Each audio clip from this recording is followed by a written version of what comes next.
everybody, Adam here. So today's video is about how rice is super fucking delicious, particularly if you just got it out of the rice cooker and it's nice and hot and, everything is great. That's not actually true. Alright, so today's video is a couple different questions from the same guy on Twitter. So, figured I'd answer both of his questions at once rather than, making two different videos because they're both kind of shorter questions. So the first one is, he says, I lightly sprained my trap doing overhead press. Should I just let it recover or what?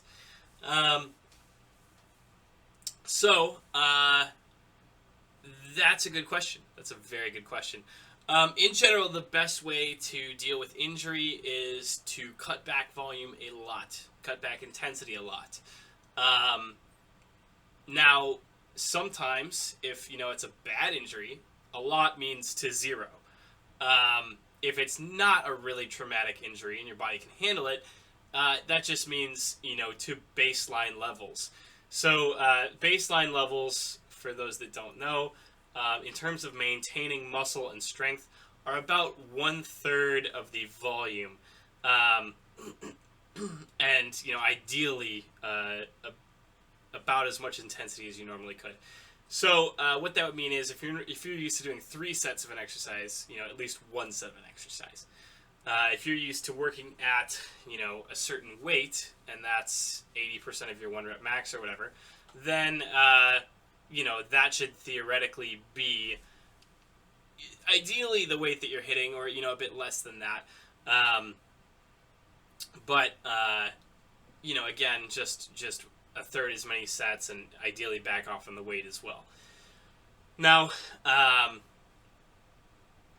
when it comes to certain muscles, some of the, not less important, that's a misnomer, but some of the smaller muscles, they may recover quicker. You may be able to use them without as much issue, whereas larger muscles, certainly you need to be a little bit more careful with. When it comes to the traps in the overhead press, I would say this is one of those things where you could maybe, be a little bit less careful, push it a little bit more, but, again, you still have to be careful, and you want to avoid anything that causes pain. You want to avoid anything that, worsens, the sensation you get. You want to potentially change up exercises. If you're used to doing just a barbell overhead press, and you discover that a dumbbell overhead press does, less pain, or, it's easier on you, then, try that instead. Look for exercise variations that you can do that aren't going to exacerbate the issue.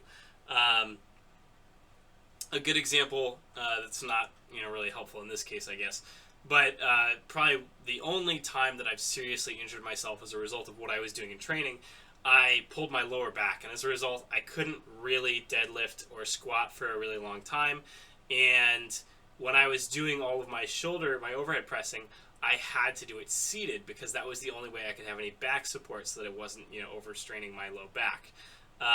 So, obviously the issue wasn't the shoulders or the traps themselves, but I needed to find something that I could do that, worked around having that low back issue. In this case, obviously the traps are a lot more crucial for actual shoulder movement. So, you have to be a little bit more careful. You can't just, run back into it. But you do need to ideally find, a different solution. So the other part of the question is, what is the short jump that I do with the overhead press? Because he has been seeing that I have been posting some, some posts on my Instagram of me doing my push presses. And, you should follow me too, guys. That's at Geens_strength on Instagram. What is that? So, normally, there are, a few different ways to do shoulder presses. There's a strict press, which has zero leg involvement. There is what's called a push press, which involves a little dip with, the knees, a little bit of a, push to get it started.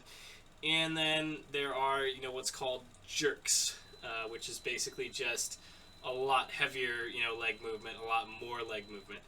And so basically, the standard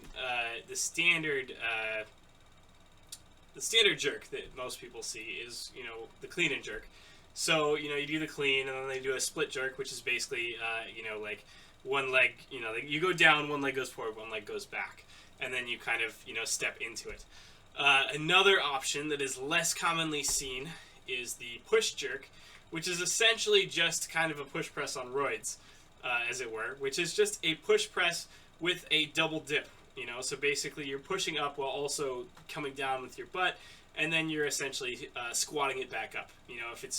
I could show you, if you search push jerk, you'll see that there's plenty of even high-level Olympic lifters who do this too, where you essentially turn it into a push press mixed with an overhead squat because they go really deep down.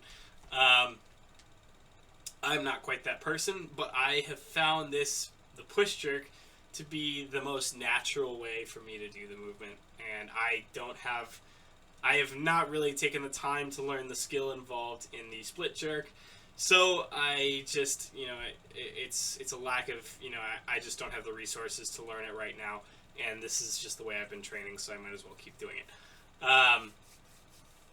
So when I say I'm doing push presses, I'm not technically doing push presses, I'm doing push jerks. It's kind of it's one of those things where there's super tiny differences in some cases, so there's not really too much of a point mincing words, I guess.